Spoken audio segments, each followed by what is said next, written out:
Uma jovem caminha sozinha em direção ao castelo. Para acalmar a si mesma, ela repete que não há motivo para ter medo, pois a vida real não é como nos contos de fadas, não existe um bruxo que possa ajudá-la, mas isso também significa que não há feras à espreita. Em um flashback, uma mulher chama a jovem de Gwendolyn e a aconselha a não pedir doações ao Conde Gwendolyn. No entanto, insiste que precisa ir, pois a situação financeira do orfanato é crítica. Faltam apenas 4 dias para o Natal, e a sua responsabilidade garantir que as crianças tenham uma celebração digna. A mulher tenta fazê-la desistir, lembrando que o conde não recebe ninguém além de sua equipe. Ele já era um homem arrogante, mas depois de ter sido horrivelmente queimado em um incêndio 5 anos atrás, tornou-se ainda mais excêntrico. Circulam boatos de que ele expulsou aldeões de sua propriedade sob a ameaça de um rifle. Se Gwendolyn for até lá, não poderá prever como ele reagirá. Ainda assim, ela minimiza o perigo, afirmando que ele é apenas um recluso e que já enfrentou desafios muito maiores, como ser enfermeira no campo de batalha da Guerra da Crimeia. A Guerra da Crimeia foi um conflito armado ocorrido entre 1853 e 1856 envolvendo o Império Russo e uma coalizão de países. Algumas das batalhas mais marcantes foram a de Balaclava e a de Malakor. Voltando ao presente, Gwendolyn respira fundo e se aproxima da residência do conde, que a observa pela janela. Uma empregada idosa atende a porta e Gwendolyn se apresenta explicando que veio do orfanato e deseja falar com o conde. A empregada, no entanto, informa que ele não recebe visitas. Gwendolyn insiste que será rápida e explica que veio pedir doações para as crianças carentes. Antes que a empregada possa responder, uma voz vinda do interior da casa se manifesta. É o conde ordenando que ela vá embora, pois não pretende doar um único centavo. Gwendolyn confirma se ele é de fato o conde e prossegue com seu pedido. Explica que deseja proporcionar às crianças uma festa modesta e alguns doces de presente, mas teve que gastar o orçamento de Natal consertando uma chaminé quebrada. Ela argumenta que o verdadeiro significado do Natal é ser grato pelo que se tem e ajudar os menos favorecidos. Se ele contribuir, Deus certamente olhará para sua generosidade. Antes que ela termine, o conde a interrompe, afirmando que não acredita em nenhum Deus e que ela não pode ameaçá-lo com julgamento sobre sua alma na vida após a morte. Gwendolyn rebate, dizendo que não cabe a ela decidir seu destino, mas que ele é sua única esperança de ajuda. Com determinação, pede novamente que ele contribua para um Natal caloroso para as crianças. O conde não responde, mas Gwendolyn ouve passos vindos da sala onde ele está trancado. Para sua surpresa, ele abre a porta, revelando seu rosto, algo que ninguém além de seus empregados havia visto. Em seu rosto há uma cicatriz profunda. O conde observa atentamente sua reação, mas em vez de horror ou piedade, Gwendolyn apenas confirma sua identidade e diz que está feliz por finalmente conhecê-lo. Intrigado, ele pergunta se ela não sente medo. Ela nega, explicando que está acostumada com ferimentos assim, pois trabalhou como enfermeira na Guerra da Crimeia. O conde então lhe diz que se ela ouviu os rumores, sabe que ele afastou todos ao seu redor e que não importa se ela é uma mulher, o resultado será o mesmo. Os dois se encaram em um silêncio tenso até que a empregada idosa surge e quebra o clima. Ela anuncia que trouxe chá. Ao entrar no escritório do conde, resmunga sobre a desordem do local, dizendo que não há espaço para colocar a bandeja. O conde protesta, dizendo que ela não precisava trazer o chá, mas a empregada ignora seu comentário e se dirige a Gwendolyn, perguntando se ela aceita açúcar e sugerindo que se sente perto da lareira. O conde lamenta ter aberto a porta e diz que fornecerá um cheque, mas que Gwendolyn deve partir imediatamente. Ela se dá por satisfeita, mas a empregada intervém, informando que isso não será possível. Uma tempestade de neve está se aproximando, assim a garota ficou presa no castelo da besta. Gwendolyn agradece pelo cheque e pela hospitalidade, mas o conde responde secamente que não há necessidade de tanta doçura repentina. Ela só precisa ir embora assim que a tempestade passar. A empregada conduz até o quarto onde passará a noite. No caminho, comenta que Gwendolyn não deveria se preocupar com o conde. Com esse frio, suas cicatrizes certamente doem mais. No entanto, não há motivo para insistir, pois ele sempre fica assim quando está imerso na escrita de um novo livro. A empregada diz que o conde escreve sobre o país de Gales desde a era romana até os dias atuais. Formou-se como melhor aluno do Departamento de História da Universidade de Oxford e deve haver um motivo para seu desprezo pelas pessoas, afinal, tudo mudou depois do incêndio que o deixou gravemente queimado. Desde então ele se afastou completamente da sociedade para não ser visto um a um todos ao seu redor. O abandonaram, inclusive sua noiva, mas segundo a empregada, essa mulher nunca esteve ao lado dele por amor e sim pelo título e riqueza do Conde. Gandolin reflete sobre isso e conclui que os problemas dele começaram antes do incêndio fim e ele próprio construiu sua solidão. Ao chegarem ao quarto, Gandolin hesita. A tempestade de neve a inquieta, trazendo à tona memórias desconfortáveis. Incomodada, ela pede para ficar em um lugar onde haja pessoas, mesmo que seja próximo ao fogo da cozinha, antes de sair. Porém, a empregada avisa que à noite o fogo da cozinha é apagado, tornando o ambiente gelado, e deseja que Gandolin tenha uma boa estadia sozinha. Gandolin se repreende mentalmente. Que tolice ainda temer tempestades de neve durante a noite. Ela é uma adulta, uma enfermeira, alguém que sobreviveu aos horrores dos campos de batalha da Crimeia. Gandolin sonha com uma lembrança de sua infância no meio de uma tempestade de neve. Ela chora desesperadamente, implorando que o frio pare, que alguém ajude seu pai, mas seus pedidos não são atendidos. A cena final do sonho revela a imagem vívida do corpo sem vida de seu pai caído no chão. Ela desperta ofegante. O quarto escuro e silencioso a sufoca, tornando impossível voltar a dormir. A necessidade de estar perto de outras pessoas cresce dentro dela e, incapaz de permanecer ali, decide sair. Pegando uma vela, ela caminha pelos corredores do castelo tentando encontrar o caminho até a cozinha. Em sua mente, conforta-se com a ideia de que dentro de algumas horas a empregada estará acordada preparando o café da manhã.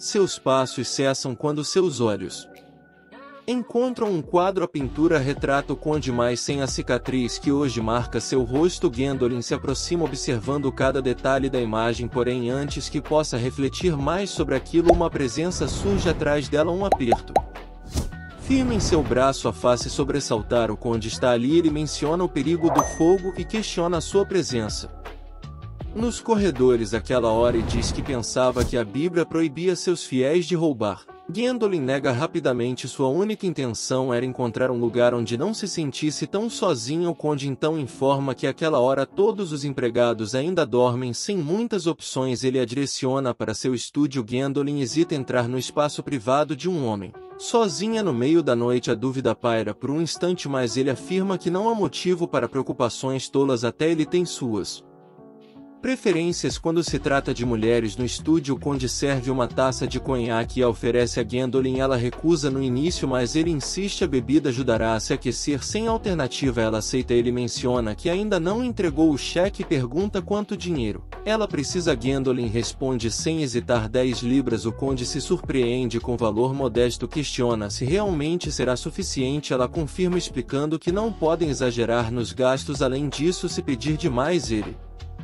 provavelmente nunca mais fará uma doação. A resposta o diverte, ele então ri, algo que a deixa inquieta. Então ela voltará aos poucos, abrirá caminho para dentro do castelo. Gandolin não sabe se é por causa do conhaque, mas agora está achando ele uma pessoa bastante gentil. Uma lembrança vaga surge em sua mente, história sobre um príncipe amaldiçoado, cuja maldição desaparecia apenas durante a noite. Gandolin admite que sua atitude inicial foi rude, explica que só agiu daquela maneira porque precisava da doação a qualquer custo. Ela deseja que as crianças do orfanato acreditem que o Natal é uma data especial, um dia no ano em que, independentemente das dificuldades da vida, os contos de fadas podem se tornar realidade. O conde observa por um momento antes de comentar que ela parece entender bem os sentimentos das crianças. Suas palavras a fazem hesitar, mas depois de um instante ela decide compartilhar uma parte de seu passado. Quando era pequena, seu pai a criava sozinho numa noite como aquela. Em meio a uma tempestade de neve, ele subiu no telhado para consertar um dano causado pelo frio, mas sofreu um grave acidente. Gandolin era apenas uma criança e não sabia como pedir ajuda no meio de uma tempestade. Tudo o que pôde fazer foi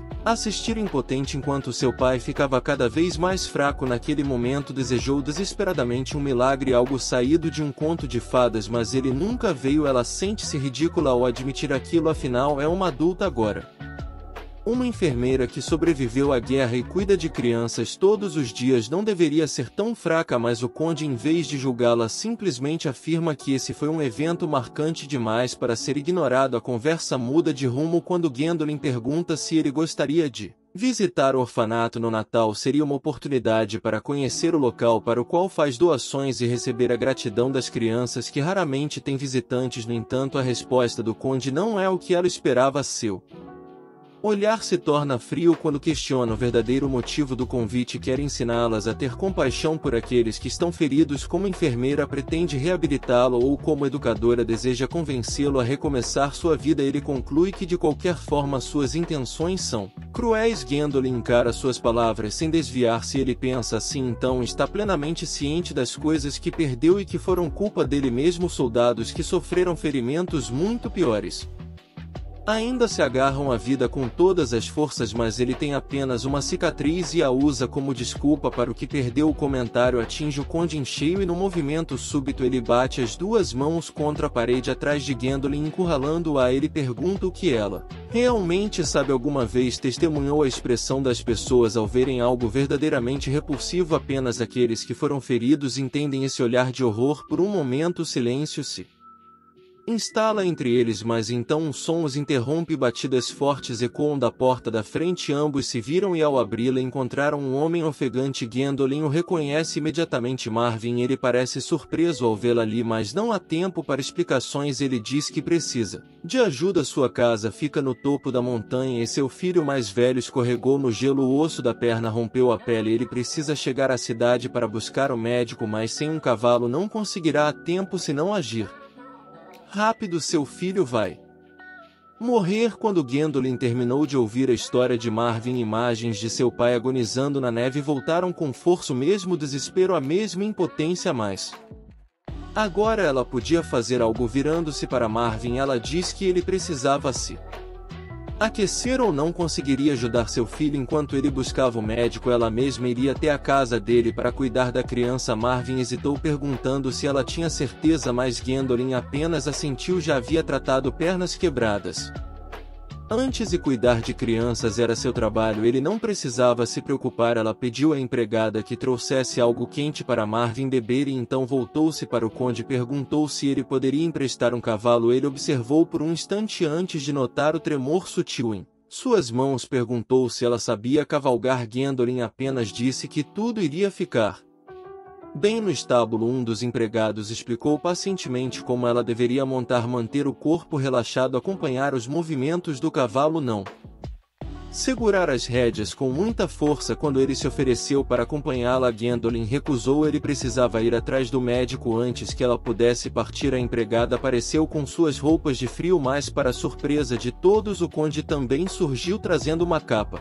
feminina e deu para Gwendolen e ordenou que trouxessem seu próprio cavalo. Ele iria com ela antes de partirem. Pediu ao empregado que verificasse a previsão do tempo e tomasse cuidado ao tentar montar. Gwendolen encontrou dificuldades até que o conde segurou sua cintura e a ajudou a subir. Assim que se acomodou na sela, ele disse que deveriam partir imediatamente. Enquanto cavalgavam, a mente de Gwendolen fervilhava. Marvin havia dito que havia envolvido o ferimento do filho com uma bandagem, mas será que estava limpa? Ele havia feito algo mais se houvesse infecção, se a criança seguisse o mesmo destino de seu pai. A inquietação dentro dela se refletiu no cavalo, que se agitou. De repente o conde foi rápido, segurando seu braço com firmeza. Ele disse que ela precisava prestar mais atenção. Se machucasse, não poderiam fazer nada para ajudar ninguém. Quando chegaram a casa, o conde desmontou e, antes que Gwendolen seguisse em frente, estendeu a ela um pequeno frasco. Era um remédio que servia como analgésico e sedativo. Aquele gesto a fez perceber algo.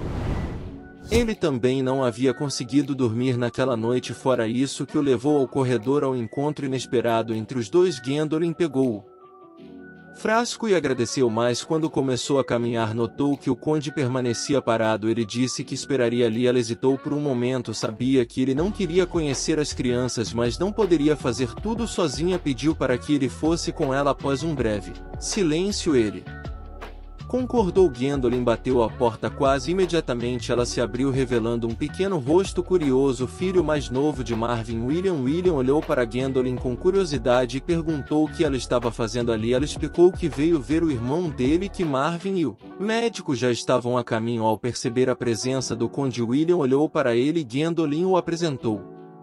Explicando que ele era o conde, foi ele quem a trouxe. Ela pediu para William mostrar onde o irmão dele estava e juntos os dois seguiram para o quarto de Ted. Ao entrar, Gwendolyn logo percebeu que a criança estava com febre alta. Ela se aproximou rapidamente e examinou o ferimento, constatando a gravidade da situação. O conde havia lhe dado o medicamento momentos antes e ela o administrou à criança, que o bebeu. Gwendolyn então explicou à criança que precisaria reposicionar o osso, que exigia que ele ficasse completamente imóvel, caso contrário o procedimento seria arriscado. Ela pediu a ajuda de todos. William segurou as pernas de Ted enquanto o conde tomou posição segurando seus ombros. Com tudo pronto, Gwendolyn se concentrou. Ela sabia que não podia hesitar. O procedimento tinha que ser feito de uma vez para evitar que Ted sofresse mais. O conde, notando sua tensão, pediu para que Ted mordesse um lenço para aliviar a dor e o tranquilizou. Ele lhe disse que Gwendolyn já havia cuidado de soldados em guerra e que ela sabia o que estava fazendo. Ted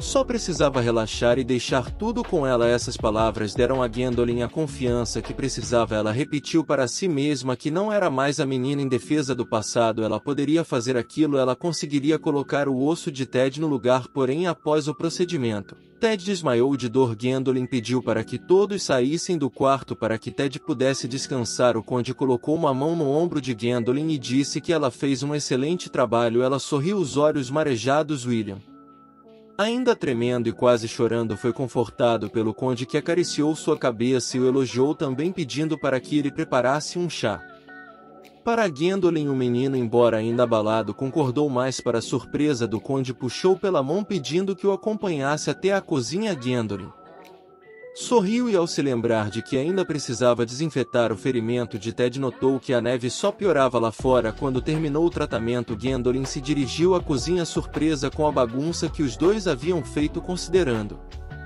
que estavam apenas fazendo um chá. William perguntou se o pai dele conseguiria voltar para casa. O conde respondeu que com aquele tempo era improvável. William pediu ao conde que o ajudasse a continuar a decoração de Natal, mas Gendol interveio, negando. Ela disse que eles precisavam descansar e o conde, por sua vez, sugeriu que ela também descansasse. Gwendolyn respondeu que precisava ficar de olho em Ted, então pediu ao William que fosse para a cama e sugeriu que o conde também se recolhesse, mas o conde disse que estava bem onde estava. William afirmou que não conseguia dormir. Ele pediu a Gwendolyn que cantasse uma música. Ela então perguntou qual música o pai costumava cantar para ele e William respondeu durante a noite toda. Gwendolyn sorriu suavemente com a voz tranquila, começou a cantar a canção enquanto William e o conde acabavam adormecendo. Gwendolyn os observava em silêncio. Ela se levantou suavemente e se aproximou do conde, cobrindo com o cobertor. Pensou por um momento que, se ainda fosse uma menina, talvez acreditasse que estava vivendo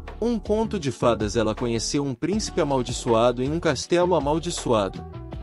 Teve uma aventura e havia retirado a maldição do príncipe, mas como em todos os contos de fadas, a noite acabaria e com ela a magia também. Quando o conde acordou, ele pediu desculpas por ter dormido. Ele então perguntou sobre o estado de Ted. Gwendolyn respondeu que a febre ainda persistia e o conde sugeriu que ela desse mais do remédio, já que ele não precisaria mais dele. Ela concordou e ele sugeriu que ela fosse descansar no quarto dos fundos. Gwendolyn agradeceu e ele minimizou, dizendo que não fiz nada, mas ela insistiu, afirmando que ele havia ficado ali o tempo todo. Ao se afastar, o conde a surpreendeu segurando sua mão. Ele pediu desculpas por ter ficado com tanta raiva dela e admitiu que ela estava certa. Todos o haviam deixado, mas não por causa de sua cicatriz, era porque ele não se abriu para ninguém. Ele não quis admitir e foi por isso que não conseguiu jogar fora a capa feminina que havia emprestado para Gwendolyn. Ele continuou dizendo que foi rude com ela. Ele tinha dito que ela não era seu tipo, mas agora sabia que estava errado. Ele não havia visto nada, não estava olhando como deveria. Agora finalmente percebia o quanto ela era bonita. Nesse momento, William acordou, interrompendo o momento íntimo com uma pergunta. Ele queria saber se o pai já tinha chegado. Gwendolyn, um tanto atordoada, soltou a mão do conde, o qual se dirigiu até William. O conde disse que com o tempo ruim lá fora ainda demoraria para Marvin retornar para distrair William. O conde se juntou a ele e começaram a decorar a casa para o Natal. William perguntava onde deveria colocar os ramos de azevinho. Gwendolyn, jamais afastada, não conseguiu deixar de pensar que se tudo isso fosse um conto de fadas, ela só queria que ele acabasse logo. Ela sabia muito bem que a vida real não era como os contos de fadas. O tempo passou e Gwendolyn se deitou na cama na cozinha. William e o conde preparavam algo. Logo Ted finalmente acordou e Gwendolyn foi até ele para ver como estava. Para sua surpresa, ele parecia bem, mas afirmou estar com fome. William, sorrindo, disse que ele e o conde haviam feito um guisado e todos se sentaram à mesa para refeição. O conde avisou a Gwendolyn que as crianças finalmente haviam adormecido e ela o agradeceu. Ele então comentou que a neve havia parado de cair e agora, com o céu limpo, era possível ver as estrelas. Juntos os dois olharam para o céu e Gwendolyn compartilhou com o conde que naquela noite calma e estrelada foi o primeiro Natal. Ela falou sobre a noite milagrosa em que um anjo desceu ao estábulo trazendo a paz para o mundo. O conde disse que estava sentindo algo estranho desde que ela apareceu. Ele sentia como se estivesse vivendo um conto de fadas, algo irrealista. Gwendolyn confirmou a sensação e os dois se encararam por um momento, mas logo ela quebrou o silêncio, virando-se para trás e afirmando que logo Marvin e o médico retornariam e que o final feliz do conto de fadas aconteceria. O conde se aproximou dela, colocando a mão sobre a parede, impedindo-a de se afastar.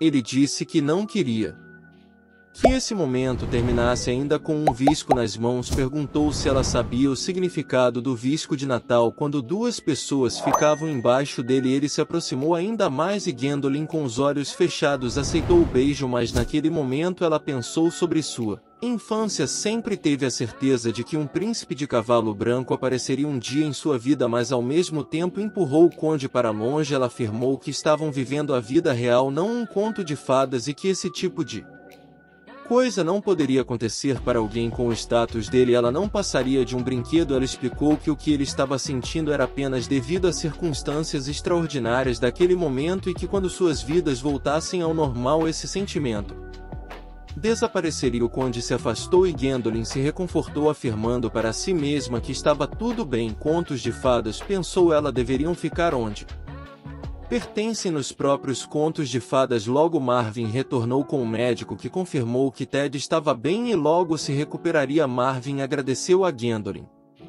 e ao conde por terem ficado com as crianças e cuidado delas. O conde se despediu deles, lembrando que ainda não havia se esquecido do cheque que logo enviaria ao orfanato. Enquanto observava o conde se afastando, Gwendolyn pensou que o conto de fadas finalmente havia chegado ao fim e era hora de voltar para casa, para a vida real. No orfanato, as crianças estavam animadas e cheias de alegria com um banquete que haviam recebido. O menino perguntou se ele realmente poderia comer tanto e Gwendolyn confirmou. O menino lamentou que se o conde tivesse ido à igreja naquele dia, ele poderia ter agradecido pessoalmente enquanto via as crianças comendo. Gwendolyn pensou que elas estavam tão felizes e desejou que o conde as visse, mas sabia que isso era impossível. Ele já havia retornado à sua vida. O som do sino do orfanato ecoou, anunciando a chegada de alguém à porta. Gwendolyn imaginou que seriam crianças abandonadas pelos pais, mas para surpresa de Gwendolyn, não era o que ela esperava. Quando a porta se abriu, lá estava o conde montado em um cavalo branco. Sua barba estava bem feita e seu cabelo cuidadosamente arrumado. Ele olhou para Gwendolyn e desejou-lhe um Feliz Natal. As crianças que observavam, maravilhadas pela janela, começaram a chamar o conde de príncipe, encantadas pela cena diante deles. O conde desceu do cavalo e se aproximou de Gwendolyn. Disse que refletiu sobre o que ela havia dito nos últimos dias. Ela mencionou que o conto de fadas acabaria quando suas vidas voltassem ao normal, mas ele acreditava que ela estava errada. Desde o momento em que ele voltou para casa, não conseguiu mais tirá-la da cabeça. A mulher que de repente apareceu em sua vida e que de alguma forma conseguiu remover a maldição do príncipe excêntrico. Ele sabia que parecia um conto de fadas, mas para ele era real. Ele então perguntou se para ela era diferente. Gwendolyn respondeu que se ele aparecesse assim de repente em sua vida com esse conto de fadas tornando-se real, tudo desmoronaria. Ela não teria para onde voltar quando as coisas ficavam difíceis. Ela sempre podia fugir para o refúgio das histórias de contos de fadas ao proteger aquele mundo fantasioso. Ela se protegia também. O conde então disse que ela entrou em sua vida e desde aquele momento ele também não tinha mais para onde voltar. Ele estava decidido. Se isso era realidade, então poderiam escrever o final juntos. Ele perguntou qual seria o final de Gwendolyn. Abrindo os braços, o conde disse com um sorriso suave que já tinha escolhido seu final. Gwendolyn foi até ele e sem hesitar se entregou ao abraço do conde e ali em um momento de pura intensidade os dois se beijaram enquanto as crianças do orfanato observavam boquiabertas e encantadas com aquela cena de amor. As únicas pessoas que sabem o que aconteceu com o príncipe e a garota são eles mesmos. Foi como um conto de fadas, mas na verdade não era um, e assim o conto que por um momento pareceu irreal se transformou na mais pura e real das histórias.